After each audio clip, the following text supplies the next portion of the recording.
We are in part 2 of a new teaching series today, and I want to kind of set it up with this question. What is it in your life that bothers you? What are the things that stand out? When I ask that question, what really bothers you?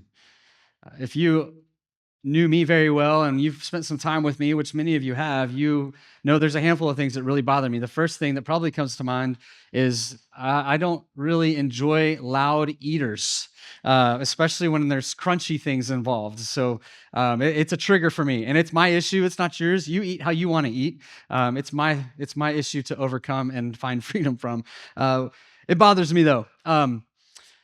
Loud talkers in movie theaters, people that like to talk out loud to the person sitting right next to them within whispering range, but yet they're just having a full-blown conversation. That's something that bothers me. People that drive slow in the far left lane bothers me, especially if I finally pass them on the right side and they've got their phone in front of their face and they're not even paying attention.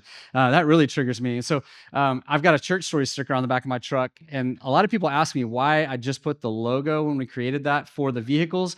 The reason there's just a logo is because we don't need people to know clearly who we are. If they see the logo and they're familiar with the logo, they know that we just maybe have some issues at Church Story, and they're like, oh, I'll pray for that person. But if they see Church Story, like, oh, I'm not going to that church. So that's why we didn't put the church name on the logo for the car decals. But what is it that really bothers you? And those are some maybe ridiculous, petty things, but when you really think about what is it that really burdens your soul, really, when you see it, you can't just dismiss it. You can't just ignore it. It upsets you. It's an injustice. It's a neglect. It's somebody not being given maybe the opportunity that they deserve that other people have. What is it that really, really bothers you? The reason I ask that question is because I think where we're going today, we're going to kind of piggyback off of last week, is that the burden you bear often reveals the calling that you'll embrace. And we're looking at a story from the book of Nehemiah in the Old Testament, in this teaching series called Made for More. And we talked a lot about this a little bit last week, kind of set the table for really the whole teaching series. But with this thought, it really kind of sets the table for today. But the burden you bear often reveals the calling that you'll embrace. In other words, what most upsets you might be what compels you to act in a specific way. And as a follower of Jesus, it might be what God is using to draw you towards something very specific that you've been designed and wired and gifted to accomplish. So what is it that bothers you? What is it that creates a burden in your life? The reason I want you to consider that is you may not realize that you are on the front end of something very significant, not just in your life, but in the lives of some people that maybe you're connected to. You might be on the doorstep of something great, of a story that begins to be rewritten because of what God's going to do in you and through you. Some of you are there, and this is kind of where Nehemiah was. Maybe you've considered serving, you've considered doing something, you've considered partnering with someone, joining some sort of movement, and you're right on the front end of that. And you don't really know until you fully step into it. So the whole idea today is simply this: go make a difference. What would it look like to go make a difference? Like, practically speaking, what are the practical steps that we can take to go and make a difference in the places and the spaces that we spend our time that God is leading us to? And to recap a little bit from last week, in the book of Nehemiah, if you remember the story, in 587 BC, Nebuchadnezzar and the Babylonians attacked and conquered the people of Israel, the Jewish people. Jerusalem was taken over. Jerusalem was destroyed. The city walls were torn down, and they were taken into captivity. Decades later, there was a small remnant of the Jews that were released to go back to their homeland and to begin to rebuild. The problem is that there was no economic system, there was no leadership, there was no ruler in place, there was no structure, no systems, there was just nothing, no order, no hope. It was a pretty awful situation. And you know how the story where we picked up last week is there's this ordinary guy named Nehemiah who's a cupbearer for the king of Persia. And he finds out about what is going on in Jerusalem and how the wall needs to be rebuilt and how the people need to be restored, the city needs to be restored. And he hears the thought, as a ordinary individual, just an ordinary man doing the job that he was tasked to do in the position that he was at as a cupbearer for the king. Not a priest, not a pastor, not a voted in leader of society, not even verified on Instagram. I mean, he was just an ordinary individual going about everyday life. And he hears about this and he comes to a place where he finally realizes and decides it might as well be me who actually does something about what's going on. He felt the burden. He felt the responsibility. He decided to own it. So what does it look like for us, just as ordinary people like Nehemiah, to step into something similar, to go make a difference? There's four, I think, simple to say but difficult to participate in steps that we can put into practice in our own lives. And the first one is simply this: seek God continually. To continue to seek God. You see, last week in the first chapter of Nehemiah, you see that Nehemiah begins to pray. Immediately, he's feeling the weight, he's feeling the grief of the situation that he hears about, of the people back in his homeland. And so he is grieved by that. He begins to pray, he begins to fast, and then he starts to do what he felt like God had called him to do. But the whole time, and really through the whole book of Nehemiah, you see Nehemiah stopping to pray in specific moments. We know in the very beginning, I made some dad jokes around the first verse in chapter 2, talking about the month of Nisan, and I'm not going to bore you with those jokes again today, but we know from the month of Nisan, if you were to go back, it also mentions the month of Kislev, which that's a 4-month window. So for 4 months, Nehemiah is praying and fasting about the burden that he's feeling for his people. But he finally comes to a place where he decides he's got to do something. So he finds himself in a situation with the king that he goes to the king with maybe some discouraging news. He's sad, he's burdened, he's overwhelmed, and he approaches the king, which is not something you normally do. You don't take unpleasant news to the king. But that's exactly what Nehemiah does. He steps into what he knows is maybe a dangerous situation that God has led him to do, but he does it anyways because he was so compelled to act because of the burden that he was experiencing. So we pick up the beginning of chapter 2. We read some of these verses last week. We're going to start there again. The end of verse 1, chapter 2 of Nehemiah, it says, "Now I had not been sad in his presence," talking specifically about the king. Nehemiah had not been sad in the presence of the king. "So the king said to me, 'Why is your face sad, though you are not ill?'" He recognizes this isn't normal for Nehemiah. Nehemiah is upset. There's something that's weighing him down. It says, "This is nothing but sadness of heart. Then I was very much afraid." He's uncomfortable in this moment. You skip to verse 4. It says, "Then the king said to me, 'What would you request?' And what does Nehemiah do? It says, 'So I prayed to the God of heaven.'" When it comes to prayer, nothing is too big for God's power, but also nothing is too small for God's heart. In this moment, Nehemiah probably already has an idea of what he's going to request from the king.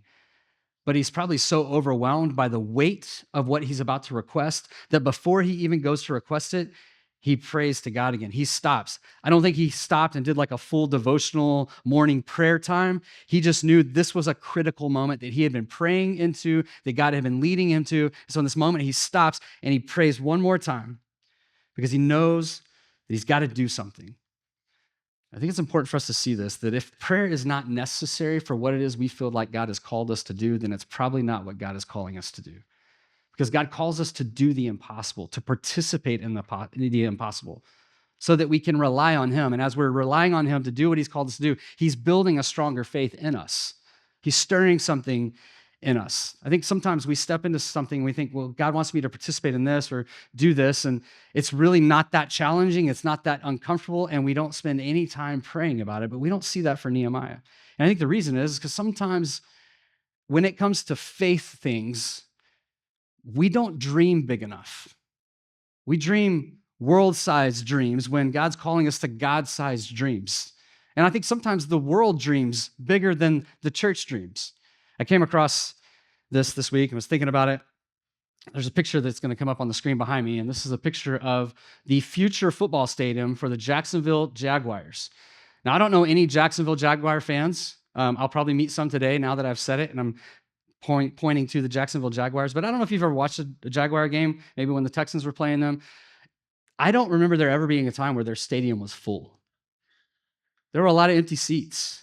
But for some reason, they've decided to build this new stadium with this mindset, maybe if we build it, they will come. So they're going to spend $1.4 billion to build this new stadium. And I see some of you shaking your head. You're like, that's crazy. That's a lot of money. What's even more crazy is that the city of Jacksonville is going to pay, in other words, the people of Jacksonville are going to pay for half of the stadium when Mr. Khan, the owner, could pay for it all by himself.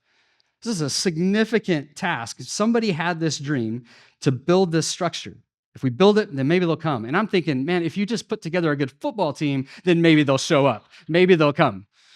Because they've been mediocre as long as I can remember. Like there's been some glimpses like, oh, this is going to be the year, and then it's not the year. I mean, it's kind of like being a Cowboy fan sometimes, I think. It's like, man, when are we going to get past? But for some reason, the Cowboys continue to sell tickets. So they got more loyalty. But here's my whole point in all of this. It's a significant dream. This is a significant vision for a football team. What would it look like for us to begin to dream like that? Dream God-sized dreams, thinking, man, there's no possible way. Like we just want to have a future permanent church home and not for 1.4 billion. I mean, if we had 1.4 billion, that'd be cool. We could put a campus in like Bora Bora and really deck it out and reach the people of Bora Bora. I think somebody in here is feeling called to Bora Bora. You're like, I'll be a missionary to Bora Bora. But what would it look like for us to really ask God, what is it that you want me to request? Because that's what he's doing. I think Nehemiah already knew what God was calling him to request. I don't think he went into this without an idea, but the weight of what he was about to ask was so significant because this was a massive dream. This was an impossible dream for Nehemiah. So Nehemiah continues to seek God continually, even in the moment. And then it says in verse 5, then I said to the king, if it pleases the king, if your servant has found favor before you, I request that you send me to Judah, to the city of my father's tomb, that I may rebuild it. The king looks at Nehemiah and says, what is your request? And it's very simple. He says, man, please send me to Judah so I can rebuild the city. And I think we see the second step here. What does it look like to go make a difference? We seek God continually, but then we define the vision clearly. You see what happens here? This is a very specific, clear vision for where God has called Nehemiah. There's clarity here. And I think for most people, it's not caring that we struggle with, it's clarity that we struggle with. We struggle to clearly understand because we don't sit down and spend the time to ask for clarity and to carve out and process the clarity. Notice what Nehemiah doesn't do. He doesn't sit down with the king and say, well, king, my Aunt Sally, she's back in Jerusalem. She's got 3 kids, and the oldest one, his name's Stephen. Stephen reached out to me. He sent me this link on Facebook, and he was talking about this mission trip overseas to a different continent. And he said that if I wanted to, I could start to write letters to people and send emails out and ask people to give money to help support this trip. And I'm kind of thinking about it. I'm just not really sure yet, but I'm really pretty tired of pouring your wine for you because you didn't send me a birthday card this year. You left me out of that Instagram post you posted the other day. You didn't tag me in it. I was clearly in the shot. And I've always kind of wanted to travel the world anyways. And so I'm just kind of thinking about maybe doing this. I've kind of typed up the letters, but I'm not sure if it's the right way I should say it. And Stephen and Sally also told me, you are kind of close to the king. You do know the king, so maybe you should ask him. So I don't know what I want to do. So I'm just asking you, what do you think I should do, king? Notice that's not what he does. He's not looking for the king's insight. He's just asking him for permission, but he has a clear idea of what he wants to do and what he feels like God has called him to do. So for you, what is it that you want to do? What is the burden that God has put in front of you, and what is he leading you toward? Remember, it's not a lack of caring. It's often a lack of clarity that becomes the problem. If we don't ever define it, then we're not able to really do it. I know that's not real deep, but that's really that's the truth of it. And so what is it for you? What is it that God has maybe called you? What is the burden that you feel? Maybe for you, you say, I just want to help people. Man, that's awesome. Who though? What people? Children, Wes. I want to help the children. All right, awesome. What children? Which children? The ones who maybe are struggling to find a good home, the ones that are struggling to read, the ones that are struggling just to have their basic needs met, those that are walking through some mental health crisis. Which children is it that you want to care for? And where? Is it here in your own backyard, in your community? Is God calling you somewhere else to care for the children? And then as you care, what does that care look like? Is it providing medical help? Is it providing education? Like what specifically is it? Because if you can't define it, then you can't do it. And we don't spend a lot of time in this process, trying to figure out clearly what it is we're supposed to do. So here's the simple question. What is God leading you to do? What specifically is God leading you to do? For Nehemiah, send me to Judah so I can rebuild the city. For you, maybe it's, I want to lead my family to be debt-free, except for maybe a mortgage by 2028. Or maybe for you, it's, I want to share the story of how Jesus has rewritten my story as I begun to trust him. And I want to share that with 10 of my coworkers before the end of the year, or 10 of my teammates, or 10 of my classmates. What is he specifically calling you to do? Maybe it's just as simple as jumping in on a story team and being a part of the work that he does on this property every single Sunday, and just once a month saying, I'm gonna jump in with the team. I'm gonna be a part of what God is doing here on a team as I get to know people and I begin to put my time, my energy to work. If you can't define it, you can't do it. Nehemiah understood this. Nehemiah was seeking God continually, defining the vision clearly, and then third, he makes a plan carefully. We see the plan. A goal without a plan is just a wish. You know the jingle on TV, when you wish upon a star? I'm not going to sing it all for you. I might. Makes no difference who you are. When you wish upon a star, your dreams come true. But they don't. They don't. It sounds good. It sounds inspiring, but it's true. For some of us, the most spiritual thing we could do this year in 2025 is just get organized. We serve a God of order, not chaos. We live in the solar system. Systems are good. Order is good. Organization is good. What would it look like to make plans carefully? We see Nehemiah do this. Look at verse 6. Then the king said to me, with the queen sitting beside him, aha, we know who's really calling the shots in this place. How long will your journey be, and when will you return? So it pleased the king to send me, and I gave him an ambiguous time. We gave him a definite time. He had a plan. And I said to the king, if it pleases the king, let letters be given me for the governors of the provinces beyond the river, so that they will allow me to pass through until I come to Judah. He's asking for protection. He's asking for a passport because these were dangerous times. This was a dangerous journey. And so he said, I just need a letter from the king so that when people try to take me out, they realize that I'm one of the king's men and they'll leave me alone. He needs some protection. Verse 8 says, and a letter to Asaph, the keeper of the king's forest, so that he will give me timber to make beams for the gates of the citadel, which is by the temple. So he's saying, I need your protection and I need your provision. I'm going to build it, king, but you're going to buy it. Be like your teenager going home today and saying, hey, you know what, mom, dad, I'm getting a new car and you're paying for it. You're like, no, that's crazy. But this is a bold ask, but this is all part of Nehemiah's plan. He's saying, I need this timber for the temple, for the wall of the city, and for the house. You know that one, the barn dominium plans I saw on Facebook this week? It's going to have a nice little pool in the fire pit. King, if you ever stop by in Jerusalem, you got to stop by for dinner. It'll be a great time. It'll be a great place. To which I will go. He has a plan, but no, look at this. And the king granted them to me because the good hand of my God was on me. He's asking for protection and provision. He has a plan. And what's important for us to see here is that the plan doesn't have to be perfect, but there needs to be a plan. And there can be flexibility in the plan. There's a couple of things that stood out to me when I was thinking through this, processing this for myself. And what does this look like for me? There's a couple of things that can prevent me from moving forward with a plan. There's two things. One of the things that my personality, I can get stuck in the details, trying to anticipate every single possible scenario that could take place as I began to move forward with any kind of plan. And I get stuck in paralysis by analysis. And it starts to overwhelm me. And I start to think, well, this isn't the right plan. I got to have the right plan before I move forward. And then I never actually move forward. Sometimes a good plan today with passion is better than the perfect plan tomorrow with no passion. What does it look like to have a plan and then to begin to move forward with that plan and just simply do the right next thing? Maybe it's a ministry that you feel passionate about, some sort of organization or a ministry partner, and there's somebody already maybe doing the work that you feel passionate about, that you feel a burden for. Start to find out more about those ministries. Find out people that are already doing that kind of work and find out where you can align with that. Schedule a meeting, take a tour. Or maybe it's not a ministry, it's just it's an idea that's maybe come to mind as you've seen something going on around you. Begin to make a plan for that. Find a mentor that maybe has already done similar things. Come up with a business plan. Listen to the podcasts that talk about that type of thing. What is it for you? Maybe it's you want to find a date and you just need to make a plan for finding a date.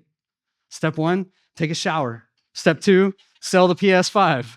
What is it? Just make a plan. Buy a collared t-shirt and then go to Target where all the ladies hang out to find things that they don't actually need and just spend some time there. And then who knows, maybe there's something that's going to happen as you begin to execute the plan. But have a plan. It's interesting that we can get stuck in not knowing what to do. In the fall of 2022, as we were just beginning to put the details together for Church Story, there was a lot that was super ambiguous. And I came across the statement, and I wrote it on my whiteboard in my office at home. And it's still there today. And I looked up there this week, and I said, this is relevant for today. Sean Morgan says this. He says, I don't know what's next. I'm just trying to do what God told me today. And man, every single day, especially in those critical months, I feel like I was constantly having to remind myself of that. I don't know what's next. I don't know what it's going to look like in the future. I don't know where we're going to meet. I don't even know what we're going to be called. I don't know any of these things, but I do know what I'm supposed to do today, so I'm going to stay focused on that. I think Nehemiah had the same mindset. But then you see another potential obstacle in verse 9. It says, then I came to the governors of the provinces beyond the Euphrates River and gave them the king's letters. Now the king had sent with me officers of the army and horsemen. What did he ask for? He just asked for a letter from the king for protection. And the king's like, I'll send you a letter, but I'm also going to send the infantry with you, the bombers, the fighter jets, all the things, because we're going to make sure you're taken care of. I mean, he gives them even more than he asked for, which is really kind of something I feel like God can orchestrate oftentimes when we start to trust him to do what he's called us to do. Verse 10 says, and when Sanballat, the Horonite, and Tobiah, the Ammonite official, heard about it, it was very displeasing to them that someone had come to seek the welfare of the sons of Israel. Interesting. 2 people began to speak negatively about the work that God has called Nehemiah to. Oftentimes, the voice of the critic can be the biggest distraction. I was processing this week, and as I was reading this, this thought came to mind. I was thinking, there's 2 people here, Sanballat and Tobiah. Sanballat was probably a grumpy guy anyways, because he probably couldn't say his name right until he was like in 5th grade. And so he probably had some baggage. He was working through in that. But they're speaking negatively about what he's doing. And I was thinking about that. There's 2 people. And it's interesting because I was reflecting back to the fall of 2022 when we were working through all this. And I remember very specifically seeing some Facebook comments from 2 anonymous people because they always have the best, most valuable feedback for you, right? And they said some things about me that weren't super negative, but they weren't great either. And I started to let those things begin to have a place in my head. And they could become distractions. And then what happens is when I start to think about the critics or the naysayers, I can get so consumed with what they're saying that I lose sight of what God has called me to do. And I can forget of where I'm supposed to go because I want to try to convince the 2 people who maybe don't see it just quite the same way that I see it. And I can get stuck and I can get distracted from the plan. Listen, every single time you start to move forward in your walk with Jesus, there's going to be critics, there's going to be opposition. We're going to spend a lot of time talking about this next week. But I think we have to remind ourselves, and I have to remind myself of this sometimes, that those critics, those voices, don't have the authority in my life to tell me who I am and what I've been called to do. That is God's authority and God's authority alone. And so we've got to remind ourselves sometimes to not let the voices in so that we can continue to live in the freedom that God has provided for us to do what he's called us to do. Nehemiah understood this because notice, he talks about the critics and then right in verse 11, it's like he wanted us to realize there was some negative feedback. There were some people that were throwing shade. And then verse 11, it says, so I came to Jerusalem and I was there for 3 days. He keeps moving with the plan. And I got up in the night, I and a few men with me. I think that's important. When you start to execute the plan that you know God has led you to execute, always be careful with who you're taking with you. He takes a few men with him. He didn't take everybody. He said, I did not tell anyone what my God was putting into my mind to do for Jerusalem. And there was no animal with me except the animal on which I was riding. So I went out at night by the valley gate in the direction of Dragon's Spring and on to the Dung Gate. And I was expecting the walls of Jerusalem, which were broken down, and its gates, which had been consumed by fire. Then I passed on to the Fountain Gate and the King's Pool, but there was no place for my mount to pass. So I was going up at night by the ravine and inspecting the wall. Then I entered the valley of the gate, the valley gate again, and returned. However, the officials did not know where I had gone or what I was doing, nor had I as yet told the Jews, the priests, the nobles, the officials, or the rest who were doing the work. Nehemiah had a clear plan. He knew exactly what it was he was supposed to do, and he continued to take step after step after step. And then look what happens in verse 17. I feel like this is where the music maybe begins to change a little bit in the story. Then I said to them, Nehemiah says to them, you see the bad situation we are in, that Jerusalem is desolate and its gates have been burned by fire. Come, let's rebuild the wall of Jerusalem so that we will no longer be a disgrace. He says, listen, people of God, people of Israel, you are God's sons and daughters. Your heavenly Father has set you free. He has set you up for this. He has set you up in a place of restoration. He says, come on, let's do this. Let's do the work. Let's rebuild the wall of Jerusalem. And then in verse 18, he says, and I told them how the hand of my God had been favorable to me, and also about the king's words which he had spoken to me. In other words, Nehemiah wants them to see, this is not all about me. This is not all about us. Look at the hand of God who's been favorable to me and has given me opportunities. I've trusted him. And look what he's already done so that we'll find inspiration to do what he's called us to do. Then they said, let's arise and build. So they put their hands to the good work. We seek God continually. We define the vision clearly. We make plans carefully. And then lastly, I think we see naturally what happens is we begin to inspire people passionately. We see this happening with Nehemiah. He's inspiring his people to have faith that God is for them, that God is with them, that he is empowering them to go make a difference in a situation that has been devastating for decades. And it all started when he felt the burden. He felt the weight. And he began to seek God, and he began to pursue the plan that God had given him. John Wesley says this, or said this, years ago. He said, light yourself on fire with passion, and people will come from miles to watch you burn. Light yourself on fire with passion, and people will come from miles to watch you burn. Some of us need to drench ourselves in a little bit of gasoline and begin to live out the calling, the more that you've been created for, and watch as we trust and see other people catch fire because we're on fire with what God has put, with the passion that God has put in our lives. My prayer, my hope through this teaching series is that we would be inspired by what we see in this story. Not so that we can be like, wow, that's a great story, but wow, I want to be a part of that story, because that story is the same story that we've been called to. 2.5 years ago, 32 of us sat in a living room. And we didn't have a clear plan yet, but there was a plan that started to come together. And we started praying about it. We knew God was calling us to start something, to start a movement of people who could recapture what church could be for the community that we loved around us and the people that we loved around us. And we just started praying. And slowly, as we continued to trust and continue to take steps, we had dreams and visions of what we felt like God wanted us to do. And as I reflect back on that and then reflect on where we are now we gather weekly with 600 plus people every Sunday. And it blows my mind. And people ask me all the time, Wes, what did you expect? Is this what you expected? And I don't really have a good answer for that because I don't know what I expected. I don't know that I had a vision in my head that there would be 600 people gathering in January and February of 2025.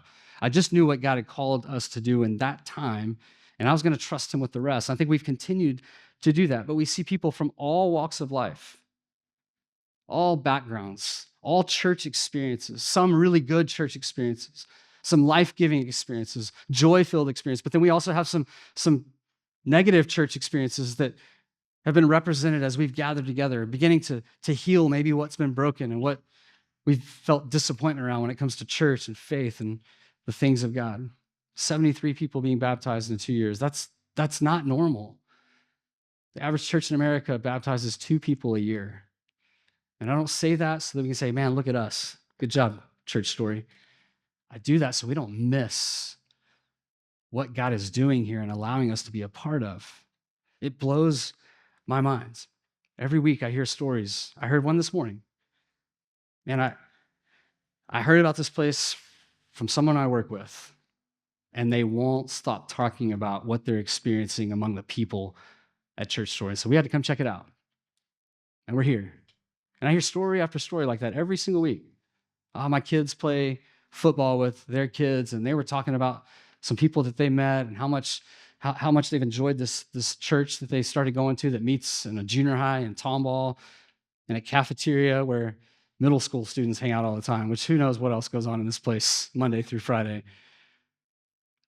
But it's a continual story. And I say all that because God's called all of us to be a part of it, to invite people in, to be a bringer, not just to invite them to church. That's a great thing, but invite people into life, to connection, to get to know people that are in the places you spend time and the influence that you have. And begin to share with them what you have. God's hand was on Nehemiah. God's hand is on you. The same God that did incredible things through Nehemiah is the same God who wants to do incredible things through you and through us collectively. And I don't think we've even really scratched the surface of what he completely wants to do as we begin to trust in all that he's called us to. And listen, it's not about the numbers for me. I know I said 600 plus, and numbers tell us something. They don't tell us everything, because we can put some systems in place to grow a group of people. It's not about the numbers, though, because every number has a name, every name has a story, and every story matters to God. And so what do we want to do? We just want to simply introduce people to Jesus, because when you meet Jesus, it's impossible to stay the same. And he's called all of us to do that, to introduce people to Jesus. What are we doing? We're hoping, we're praying that we're just making heaven more crowded, making more people to show up on that great day. What you care about, what you see, what you sense, what breaks your heart, what stirs something in you, it's probably not an accident. It may be the burden that God is using to redirect your life towards something extraordinary that you can't take credit for because you wouldn't be able to do it on your own.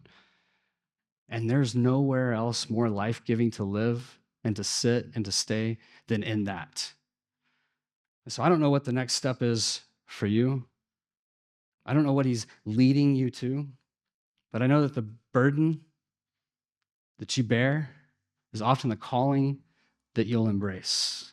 So let it break your heart.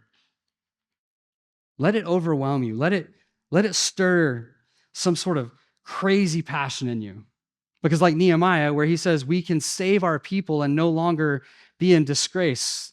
We're not trying to build a wall, but God wants to use us to rebuild the lives of the people around us. He wants to use the people of Church Story to begin to help people find freedom from addiction, to help people find healing in family dynamics and family relationships so they can begin to restore and live in the full joy of what family was created to be, so that he can use Church Story to help people find freedom from depression and mental illness, to step out of the fog, to find hope for the future, to find freedom from their past. He wants to use every single one of us to do this. You have a unique calling. You have a unique design to go and make a difference. Nehemiah said, I told the people how the hand of God had been favorable to me. It would have been really easy for Nehemiah to think back, man, I heard about Jerusalem. That's a shame. And then not do anything about it. But I think that Nehemiah realized he heard what was going on in Jerusalem, not by accident, but because God had ordained something for his life. He commissioned him for something. He had stirred a passion in him. Maybe you have an assignment on your life because you were created for more than the life that you've had up to this point. I think that's true for every single one of us. So make a plan. What's the next right step to go and make a difference? Feel the weight of that.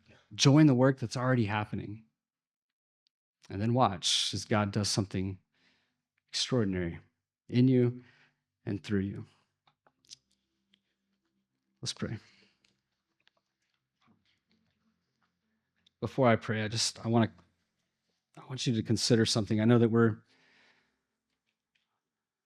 a lot of people from a lot of different places, and maybe your background is kind of like my background was, where you grew up in close proximity to the church. You had a lot of familiarity with the church and the things of church and things of God, but there was no real close relationship with God for a long time. Or maybe you're from the opposite end of the spectrum, where you've really tried to stay as far away from the church as you possibly could most of your life. And for one reason or another, you're here today, and No matter where you fall between those two places, every single one of us can still call on the name of Jesus. Who is Jesus? Jesus is the Son of God who arrived on this earth for the broken, for those that couldn't save themselves, for you and for me who were controlled and imprisoned by the sin in our own life, failure to hit the mark that God had set for us. He sent Jesus to rescue us, to die in our place. So he arrived, he lived the perfect life. He went to the cross to give his life, to pay the penalty for my sin and for your sin. He did what we couldn't do in our place. And then he rose from the grave on the third day, breaking the power of sin and death and darkness that has a hold on our life, so that every single one of us individually, personally, can call on the name of Jesus. And when we call on the name of Jesus and we surrender to him and we trust him, we are saved. We are saved from ourselves. We're saved from sin. We have been forgiven. We have been set free. And we have been set up to live a new story that God has ordained for our life. And so what is the next right step?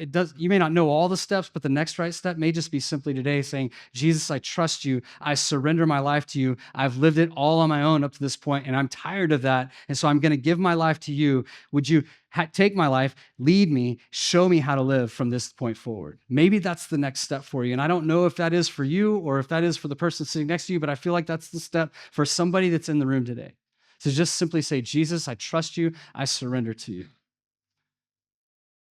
For others, you trust Jesus, you've surrendered to Jesus, and he's calling you to take another big step. No matter what this step is, trust the plan that he's shown you today. Respond. And then begin to live and go make a difference.